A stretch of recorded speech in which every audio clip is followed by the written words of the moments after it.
Pour qu'il y ait loi de la polarisation, il faut qu'il y ait plus et moins, masculin et féminin, pour que cela crée de la tension sexuelle. Plus les pôles sont opposés, plus la rotation est rapide et puissante. Au début, c'est un petit eye contact. Une semaine après, ça tourne autour de toi. Puis maintenant, ça te met une main sur le torse ou une main sur la cuisse. Et là, tu te demandes, mais est-ce que c'est du harcèlement ou quoi? Pourquoi? Parce que plus tu te retiens, plus tu retrouves ton âme d'enfant. Et lorsqu'on te touche, tu ressens vraiment les vibrations. Je vais t'expliquer un peu comment la loi de la polarisation fonctionne et jusqu'où ça peut aller. Salut mon ami, donc comme le nom l'indique, on va parler aujourd'hui un peu d'attraction féminine, surtout de flirt de proximité et du fait que les femmes soient tactiles ou les gens en général. On verra pourquoi ça arrive, comment gérer ça et surtout pourquoi il faut se protéger. Donc en quelques points, tu pourras comprendre pourquoi les femmes font ce flirt de proximité. La première chose, c'est que tu as remarqué que le eye contact est vraiment important, que ce soit pour une entrevue, pour une vente, pour mettre les gens en confiance. Le eye contact permet d'échanger une quantité énorme d'informations et tu remarques que plus ton énergie augmente, plus tu arrives à lire les âmes des personnes, lire les intentions des personnes et tu es de plus en plus sensible aux interactions que tu as avec les femmes. De temps en temps, tu baisses les yeux ou coupes le regard pour éviter qu'il y ait une absorption de ton énergie et là, tu comprends que le sexe commence par les yeux. Et là, tu te dis, wow, si c'est ça le sexe, juste avec 2-3 secondes dans un regard, tu commences à comprendre ce que peut être du sexe tantrique bien maîtrisé. Il arrive à un certain niveau où je me dis, peu importe ce que je vais faire, ça va continuer. Si je baisse les yeux, elle va vouloir venir quand même et retourner pour ressentir cette énergie. Si je continue à regarder, elle va sourire. Si je regarde encore, alors elle va venir me parler. Donc ça devient assez compliqué parce que dès qu'elle t'a vu, elle a vu le fruit défendu et elle veut donc en manger. Et comme on le dit tout le temps, les yeux sont le miroir de l'âme. Ils sont connectés à ton sang, à ton système nerveux, à tes reins et à tes testicules. Et du coup, elle voit automatiquement la quantité d'énergie que tu as. Donc, ton regard, la puissance de ton regard renvoie automatiquement la quantité d'énergie, ton mood, tes habitudes. Donc, lorsqu'elle a vu ça, automatiquement, elle l'a lu en toi comme dans un livre ouvert. Et tu l'as remarqué, que tu sois à 2 semaines ou 3 semaines en rétention et ce pour la première fois, les contacts visuels arrivent très tôt en rétention. Mais seulement, c'est le premier niveau. Après vient le flirt de proximité. Le flirt de proximité, c'est lorsque tu arrives quelque part et tu remarques qu'une personne est dans les 10 à 15 mètres autour de toi. Toutes les 10 minutes, tu changes d'endroit, tu la retrouves là, tu changes d'endroit, tu retrouves la personne là. Et comme on dit, il n'y a pas de hasard que des rencontres et c'est réel. Il n'y a pas de hasard que des rencontres. Plus tu deviens sensible, plus tu accumules de l'énergie, plus tu deviens sensible et plus tu ressens les énergies. Donc la première chose à considérer, c'est que les femmes sont de constitution physique beaucoup plus faible que nous. Donc ce sont en fait des êtres à protéger. Souvent les hommes veulent jouer les super-héros et se dire voilà, elle a besoin de mon aide, etc. Mais c'est pas vrai. Elles sont très très intelligentes et donc elles n'ont pas besoin d'être sauvées. Donc elles ont besoin d'être protégées mais pas besoin d'être sauvées. Donc si tu les vois quelque part, c'est que c'est voulu. Si une femme est chez un gars très tard, c'est que c'est voulu. Si elle est entrée dans une voiture, c'est que c'est voulu.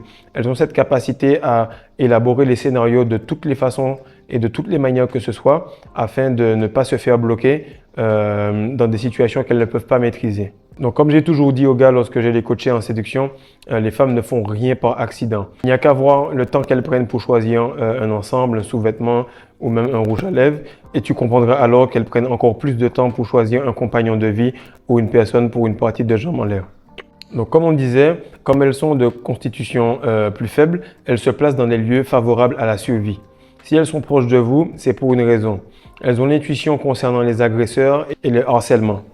Donc si tu les vois proches de toi constamment, ça s'appelle du flirt de proximité. Pour elles, c'est logique, elles ne te parlent pas, mais juste le fait qu'elles soient proches de toi, pour elles, elles se disent qu'elles se sont déjà mis assez en danger, assez proches. C'est à toi de faire le premier pas, c'est à toi de parler, c'est à toi de lancer l'interaction. C'est un peu la même chose lorsque tu vois une lionne, elle se dandine, elle roule devant le lion il tourne la tête, après elle revient, il tourne la tête. Pourquoi? Parce qu'elle veut vraiment lui montrer qu'elle est disponible. Comme je le dis à chaque fois, l'homme est le seul animal qui a oublié qu'il en est un. Du coup, lorsqu'elle fait ça, elle est en train d'agir de la même manière qu'une lionne qui est en chaleur.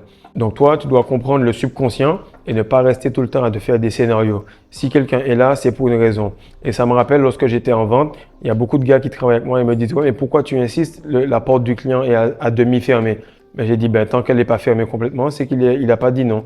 Donc, s'il n'a pas dit non, c'est qu'il a dit oui. Et je continue. Donc, si elle est proche de toi, c'est qu'elle est OK. Si elle est loin de toi, c'est qu'elle n'est pas OK. Le plus simple tu fais, le mieux ça va. Alors, dans le règne animal, l'humain, il est le seul à pouvoir avoir la vision d'un prédateur et d'une proie. Et ça peut changer et varier d'un moment à l'autre. Donc, la plupart des animaux que tu vas regarder, s'ils sont herbivores ou en tout cas s'ils sont des proies, ils auront les yeux placés de chaque côté et ils vont scanner l'environnement afin de réagir. Par contre, pour les prédateurs, ils auront les deux yeux placés vers l'avant afin de pouvoir attaquer et de pouvoir viser. Ils ont plutôt cette manière de regarder comme dans un tunnel pour aller droit vers l'objectif et focus sur ce qu'ils font. Lorsque tu vois un chat ou un lion en train de chasser sa proie, tu peux faire du bruit, quoi que ce soit, eux ils sont focus sur la chose.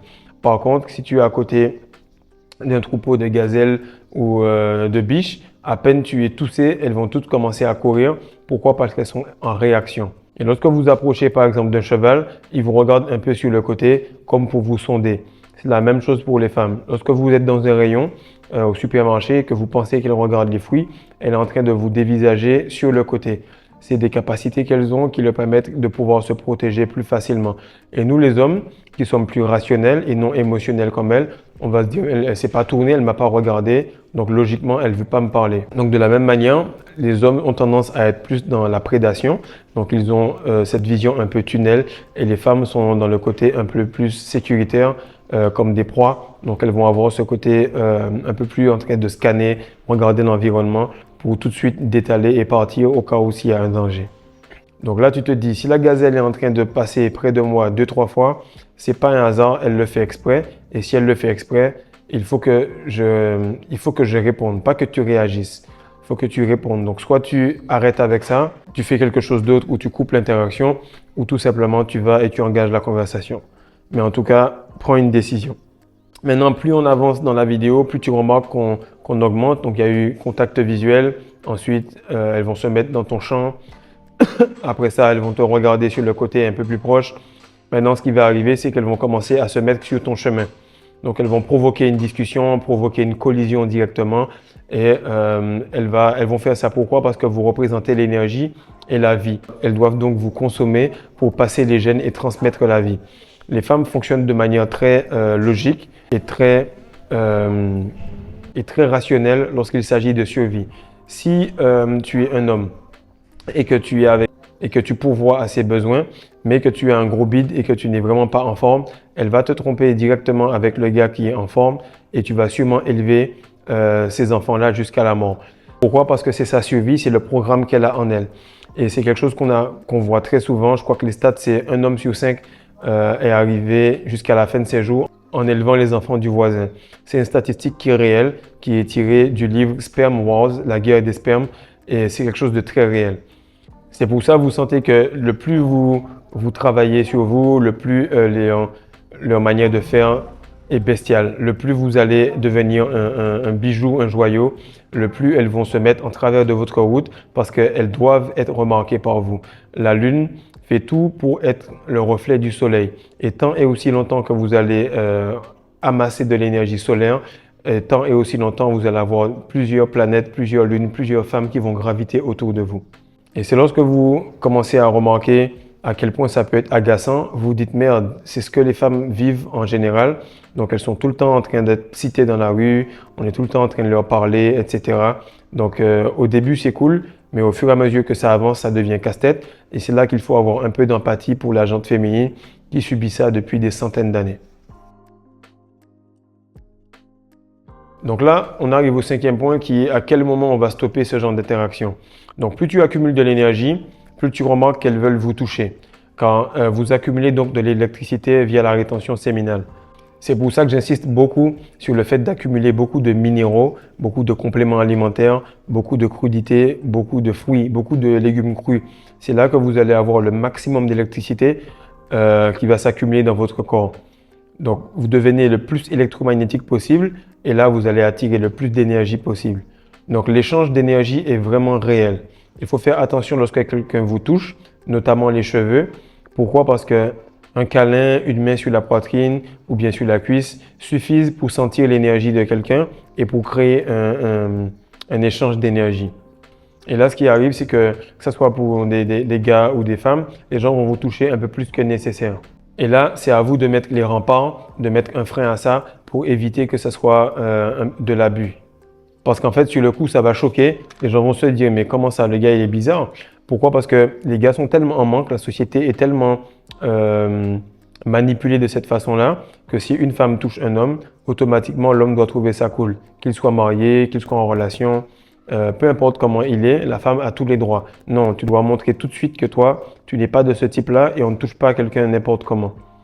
Et là, plus tu vas en rétention, grâce à tes yeux, tu vas pouvoir voir les différents démons qui habitent cette personne. Que sont les démons des faux ongles et des faux cheveux, les démons du maquillage. Et en fait, là, tu te dis, c'est fou, la meuf, elle veut un vrai homme, mais tout est faux chez elle. Alors du coup, ne me touche pas. Et là, en fait, vous devez vraiment apprendre à dire non et à partir sans vous justifier. Et il y a vraiment seulement 1% des hommes qui sont capables de faire cela. Dire à la fille non, ne me touche pas et partir sans se justifier et surtout sans avoir de remords. Et c'est lorsque vous commencez à faire ça que vous bâtissez votre estime de vous-même et que vous êtes capable de passer les niveaux au fur et à mesure. Car c'est quelque chose de réel. Celui qui est ami avec tout le monde est l'ennemi de lui-même. Si vous permettez à tout le monde de vous toucher, à tout le monde d'avoir votre temps, si vous permettez à tout le monde d'avoir un accès à vous, alors vous n'avez pas une si grande valeur. Ou plutôt, cette valeur-là peut être accessible à tous, donc vous n'êtes pas rare. L'or noir, c'est vraiment ça. C'est s'élever à un maximum, travailler dans l'ombre, mais avoir un accès restreint à soi pour que nous puissions cultiver cette énergie et la rendre la plus saine et la plus pure possible. Parce que si on réfléchit bien, vous mettez trop d'efforts sur vous-même pour que n'importe qui vous touche. L'or noir a un prix, donc au pire, si tu veux admirer ça, reste en orbite. Mais pas de choses tactiles. Parce que plus le bijou est rare, plus le bijou est précieux, plus il doit être protégé. C'est fou, plus j'avance, plus je remarque que les punitions que j'avais petit sont devenues les bases d'un homme en rétention. Mange tes légumes, va dormir tôt, fais tes devoirs, les filles vont venir ensuite, fais attention à ce que tu dis, ne dis pas de bêtises.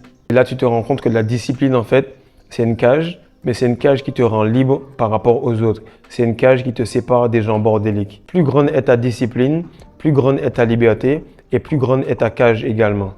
Avant, Fredo te disait ne te touche pas. Maintenant, il te dit ne les laisse pas te toucher. Peace.